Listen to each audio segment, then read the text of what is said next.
Hi everybody, this is Risa from Hudson Valley Vintage. We're coming to you live today because we want to do a little demonstration on dry brushing. I'm using Fusion Mineral Paint, which is one of the two paints that we retail here at Hudson Valley Vintage.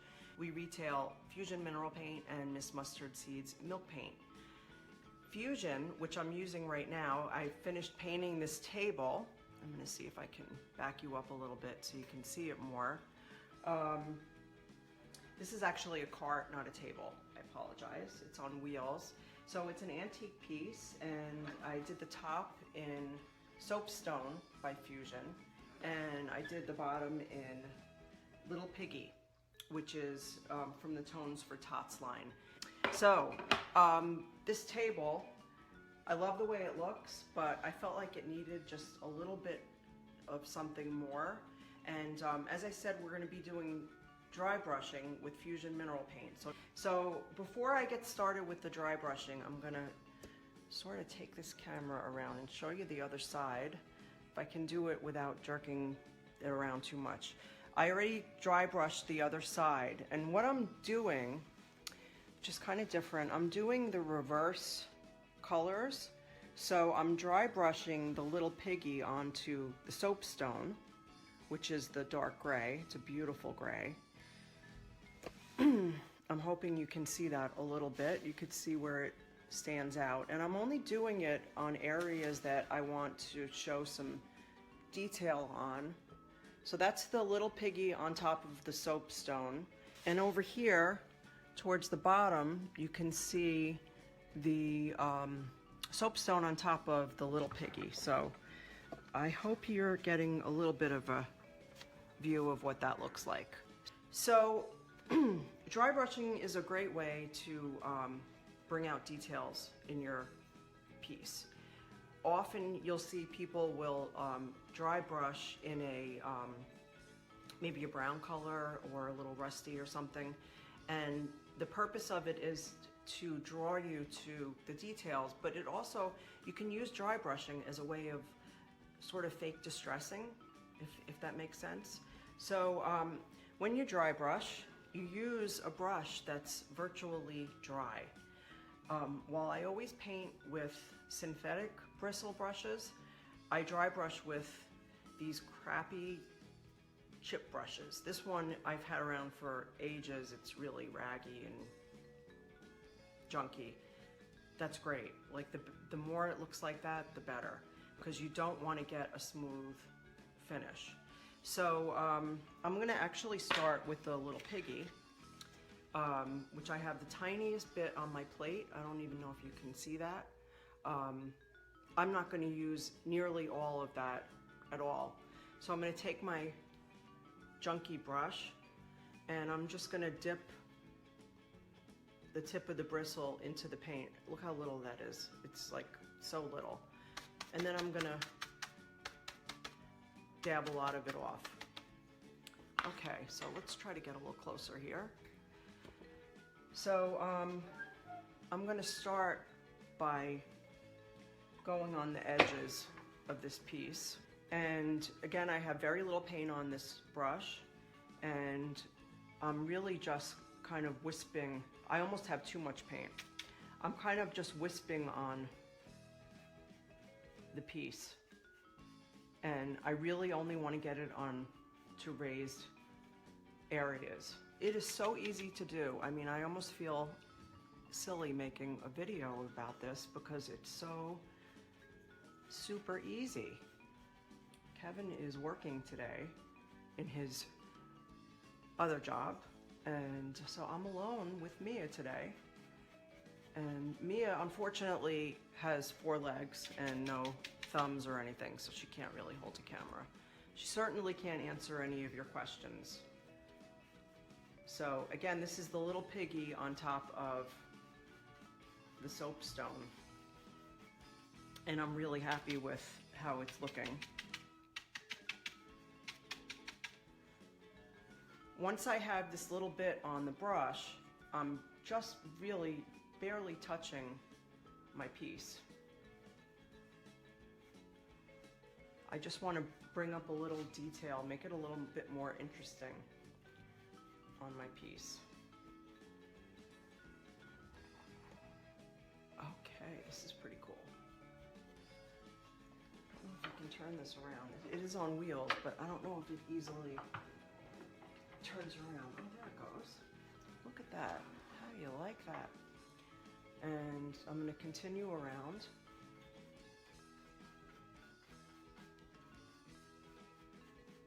I'm doing it super, super light. It's almost like you're feathering it on.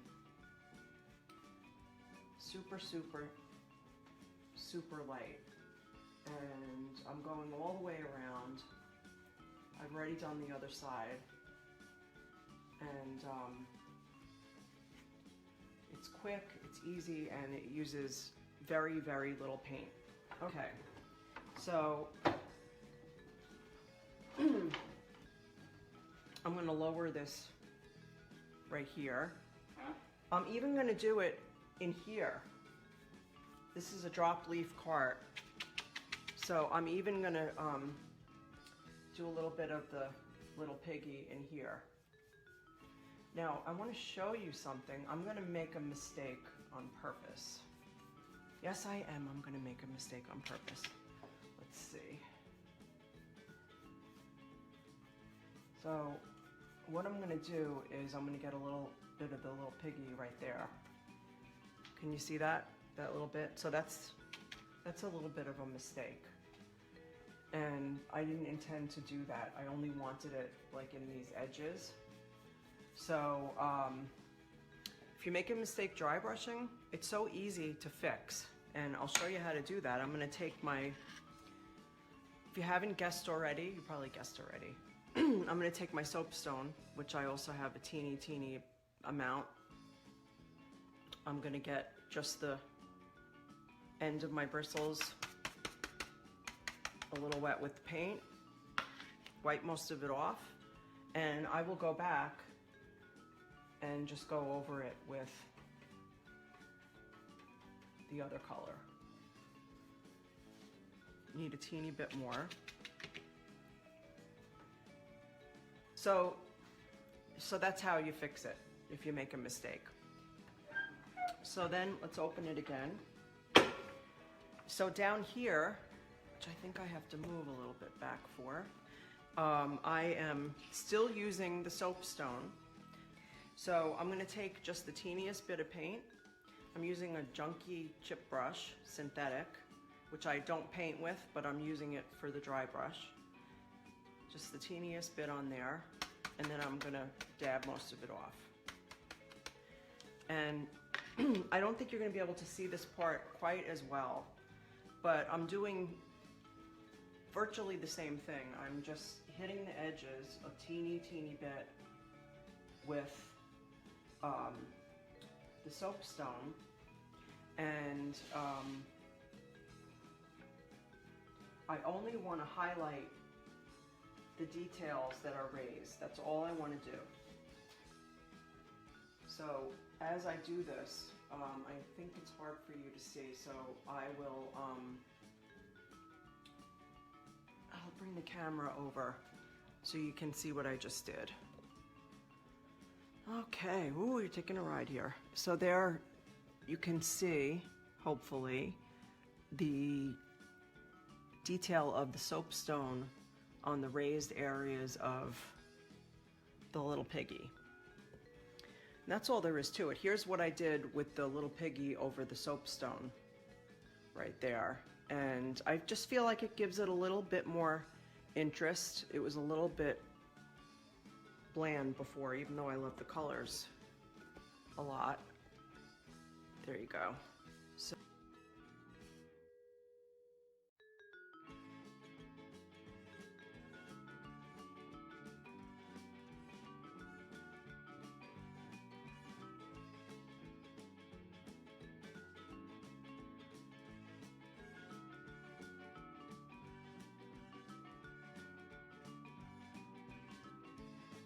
So, because this is Fusion mineral paint, I don't have to finish it with anything.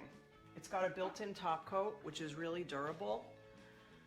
So you don't have to finish it with anything. but sometimes you want to.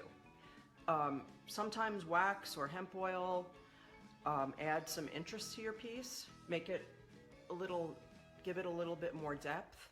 So that's what I want to do with this. So the Fusion Beeswax finish, and it goes so far that I'm still using an old can of it, and I use it quite a bit.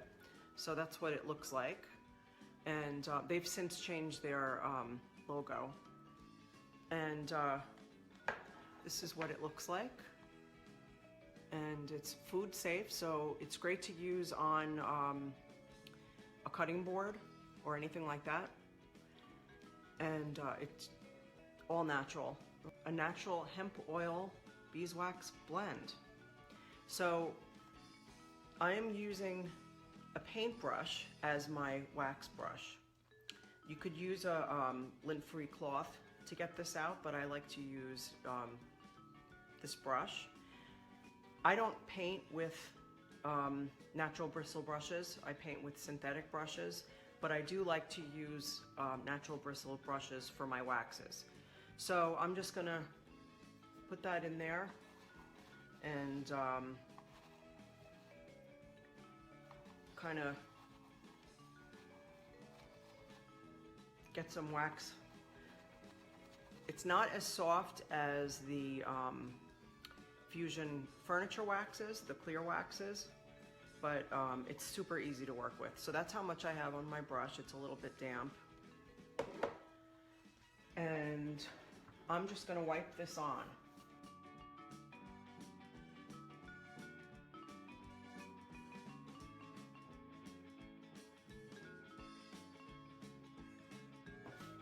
Now, you might be wondering, why am I not using the Tough Coat? Well, I'm not using Tough Coat for a couple of reasons. I don't like using Tough Coat on dark colors, and this is a relatively dark gray, and I don't need, it's as durable as the Tough Coat is. I'm envisioning that somebody is going to use this as a side piece and for entertaining. So I think that this will probably be durable enough. So now I'm going to grab some blue shop cloths. Okay, so I have my blue shop cloths, which if you've ever taken one of our workshops or had any kind of tutorial with us or watched our videos, you know we use them like crazy. So I'm going to take this and I'm just going to wipe back the excess on that.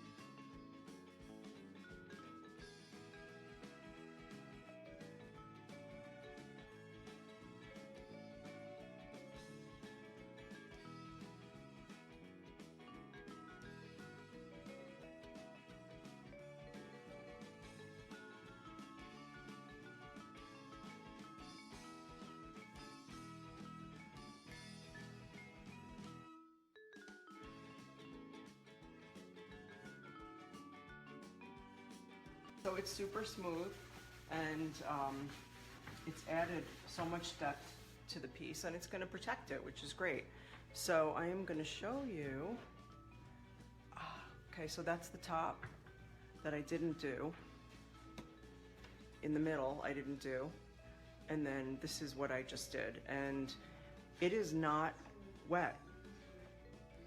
It's not. I brushed on the beeswax, and I wiped back the excess and buffed it a little bit, just a little bit, and it is dry. This is Risa from Hudson Valley Vintage. Hope you guys have a great day. If you watch this later, please just put any questions in, I'll go back in the comments and answer you. Thank you so much.